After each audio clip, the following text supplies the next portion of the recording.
તો બનાસકાંઠા જિલ્લાના વિભાજનને લઈને ઉગ્ર વિરોધ થઈ રહ્યો છે ત્યારે કાંકરેજના શિહોરીમાં સતત 5મા દિવસે વિરોધ યથાવત છે। શિહોરીમાં વેપારીઓ અને તમામ સંગઠનોનો એક જ સૂર છે, કાંકરેજને મૂળ બનાસકાંઠામાં રાખવાની જ લોકોની માંગ છે। રસ્તા રોકીને ચક્કાજામ કરવાની લોકોએ ચીમકી ઉચ્ચારી છે। થરાદ અમને બધી જ રીતે ઓકવર્ડ પડે છે તેવું ગ્રામજનોનું કહેવું છે। દિયોદર તાલુકો બને તો અમને સરળતા રહેશે તેવું પણ ગ્રામજનોએ કહ્યું છે।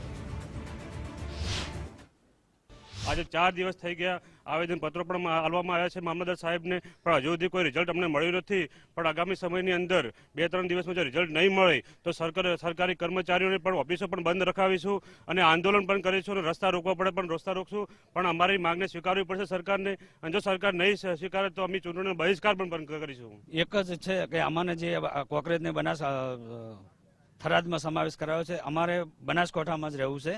અમારે ત્યાં બહુ ઘણું બધું અકવડ પડે છે, એટલે જેથી કરીને સરકારે આ નિર્ણય લે ઝડપી કે કોકરેજને અહીંયા બનાસકાંઠામાં જ સમાવેશ કરે। કોકરેજ તાલુકાની 18 આલમની એક જ વાત છે કે અમે થરાદ એ 90 કિલોમીટર થાય છે અને બનાસકાંઠાની જે મુખ્ય મથક 70 કિલોમીટર થાય છે।